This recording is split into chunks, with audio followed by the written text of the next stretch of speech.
Hi friends, இன்றைக்கி நம்ம கேட்க போகிறது முனைவர் எம் ஜெயபோஸ் அவர்களுடைய பிரம்பு அப்படிங்கிற சிறுகதை தொகுப்பிலிருந்து தவிப்பு அப்படிங்கிற தலைப்பில் சிறுகதை. இந்த மாதிரி சிறுகதைகள் வேணும்னா இந்த சேனலை சப்ஸ்கிரைப் பண்ணி வச்சுக்கோங்க. தேங்க்யூ. இன்று சனிக்கிழமை. நேற்று மாலையிலிருந்தே தேவிகா இப்படிதான் எதையோ பறிகொடுத்தவள் போல இருக்கிறாள். விசாலாட்சிக்கு தொண்டையில் இருக்கும் கட்டி தேவிகாவை அப்படியே அசைய விடாமல் கட்டி போட்டுவிட்டது. விசாலாட்சி அனுபவித்த வலியை விட கூடுதலாக தேவிகாவுக்கு வலித்தது. அவளிடத்தில் அவ்வளவு பாசம் தேவிகாவுக்கு. கடவுளே, இது சாதாரண கட்டியாக இருந்துவிட வேண்டும்.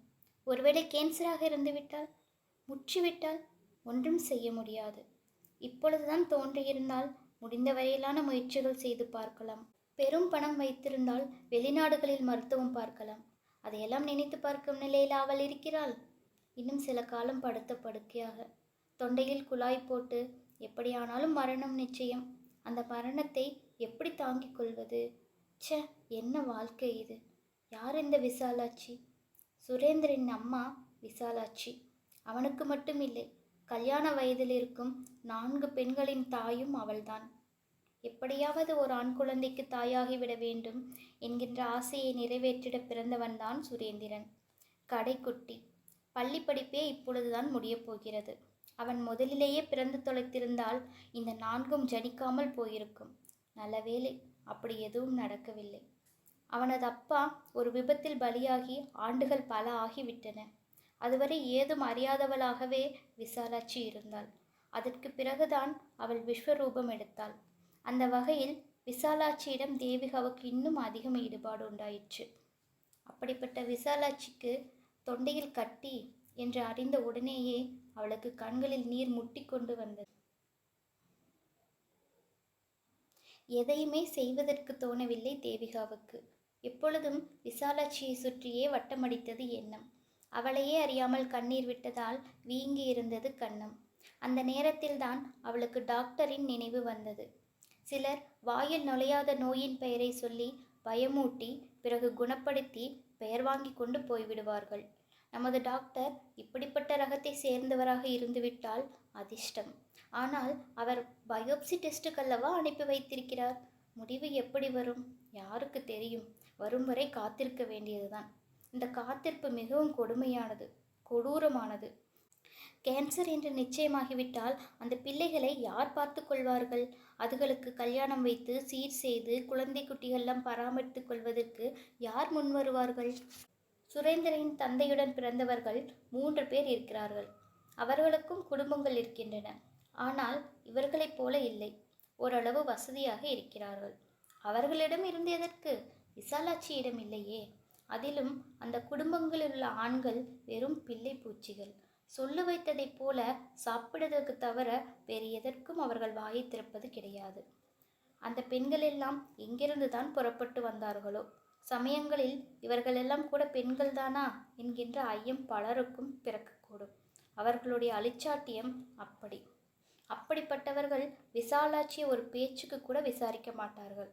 அப்படியானால் விசாலாட்சியின் கதி நினைத்து பார்க்கும் போதே தேவிகாவுக்கு குலை நடுங்குகிறது. பக்கத்து அறையில் ராஜேஸ்வரி லொக் லொக் என்று இருமிக் கொண்டிருந்தாள். அவள் தேவிகாவின் மாமியார், மூர்த்தியின் தாயார். அநேகமாக எல்லா வீடுகளிலும் நிலவதைப் போலத்தான் மூர்த்தியின் வீட்டிலும் மாமியார் மருமகள் உறவு இருந்தது. மாமியாரை சுத்தமாக தேவிகாவுக்கு பிடிக்காது. அவள் எதை சொன்னாலும் எதை செய்தாலும் தேவிகா சகித்து கொள்ள மாட்டாள். முதலில் கோபம் கொப்பளிக்கும், பிறகு எரிச்சல் குரல் வெடிக்கும். இதற்கெல்லாம் பூர்வ ஜென்ம பகையோ தலைமுறை இடைவெளியோ தெரியவில்லை. காரணம் காண்பது ரொம்ப கஷ்டம். ராஜேஸ்வரி தனக்கான உணவை தனியாகத்தான் சமைத்து கொண்டாள். ஒரு நாள் நடந்த குடும்ப சண்டையில், நான் உங்களுக்கு சமைத்து தருவதற்கு தான் கடமைப்பட்டிருக்கிறேன், உங்கள் அம்மாவுக்கு அல்ல என்று மூர்த்தியிடம் தேவிகா பக்கத்து வீடுகளில் இருந்தவர்களுக்கெல்லாம் கேட்கும்படியாக கூச்சலிட்டதிலிருந்து ராஜேஸ்வரி ஒதுங்கி கொண்டாள். எவ்வளவோ மன்றாடி பார்த்தான் மகன், மசியவில்லை. ஒரே வீட்டில் 2 சமையல் தவிர்க்க முடியாததாகிவிட்டது. தேவிகா எதிர்பார்த்ததும் இதைத்தான். வயோதிகம் காரணமாக ராஜேஸ்வரிக்கு முடியாத நாட்களில் பக்கத்தில் இருக்கும் ஹோட்டலில் இருந்து இட்லி வாங்கி கொண்டு தருவான் மூர்த்தி. தேவிகாவுக்குத்தான் ராஜேஸ்வரியை அறவே பிடிக்காது. ஆனால் ராஜேஸ்வருக்கு இட்லியை ரொம்ப பிடிக்கும்.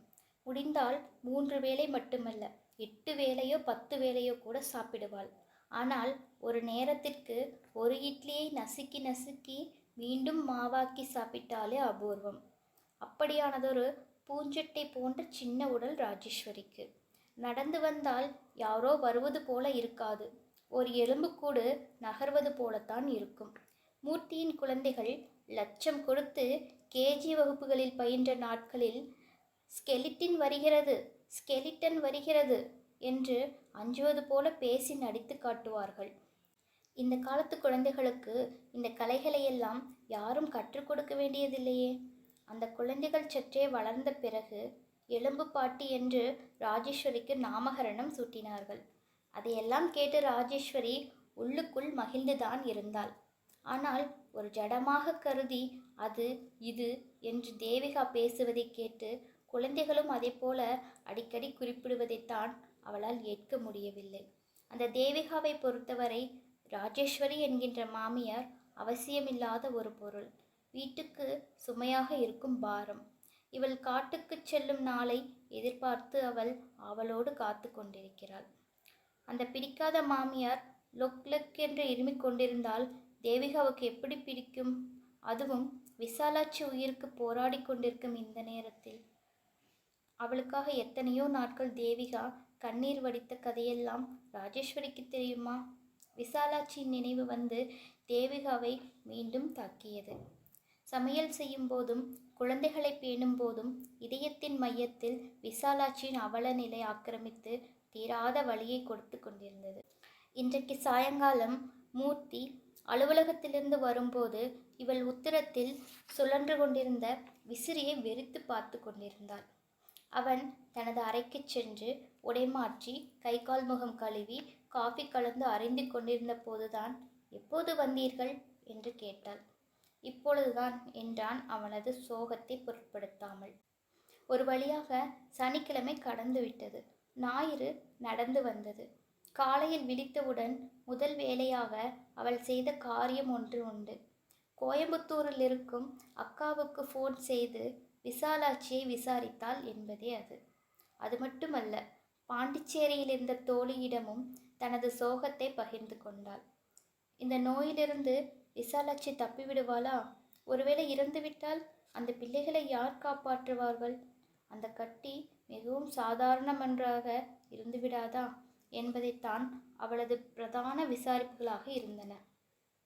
இன்றைக்கு வெளியில் ஷாப்பிங், பீச் என்று எங்காவது செல்ல வேண்டும், இல்லையெனால் பைத்தியமே பிடித்துவிடும். பீச்சுக்கு போகலாமா என்று மூர்த்தியிடம் கேட்டாள். அவன் மேலும் கீழும் தலையாட்டினான்.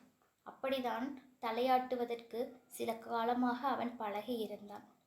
குடும்பத்தில் குழப்பங்கள் இல்லாமல் இருப்பதற்கு அந்த பழக்கம் மிகவும் உதவிகரமாகவும் இருந்தது.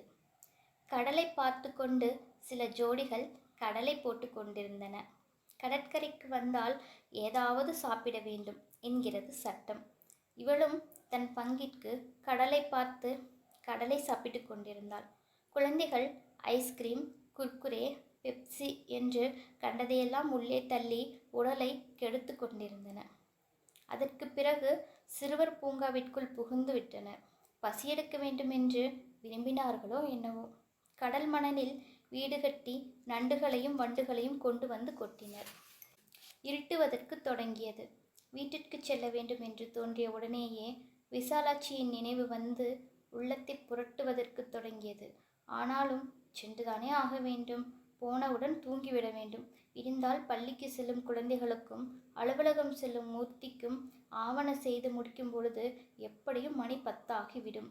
அதற்கு பிறகு டிஃபன் முடித்து மதிய உணவுக்கு ஏற்பாடு செய்து குளித்து புறப்படும் போது குழந்தைகள் வந்து விடுவார்கள். மூர்த்திக்கின்ற அலுவலகத்தில் ஆடிட் ஆகையால் வருவதற்கு தாமதமாக கூடும். வெறும் பொம்மையாக இருப்பவன் தானே, அவன் எப்போது வந்தால் என்ன? அவன் வருவதற்குள் டாக்டர் வந்து விடுவார். நல்லபடியாக 4 வார்த்தைகள் சொல்லிவிட மாட்டாரா? அவர் நன்றாக இருக்க வேண்டும். வாசலில் பள்ளி வாகனம் வந்து நின்றது. ஹாரன் சத்தம் கேட்டு கதவை திறந்தாள் தேவிகா. வண்டியிலிருந்து இறங்கி கூளைக்கடை சந்தியில் அரிசி மூட்டையை தூக்கி கொண்டு செல்லும் சுமை தூக்கிகளைப் போல புத்தகப்பையை சுமந்து கொண்டு வீட்டுக்குள் திபுதிபுவென குழந்தைகள் நுழைந்தன. டாக்டர் இன்னும் கொஞ்ச நேரத்தில் வந்து விடுவார். அதற்குள் குழந்தைகளை டியூஷனுக்கு அனுப்பி வைத்து விட வேண்டும்.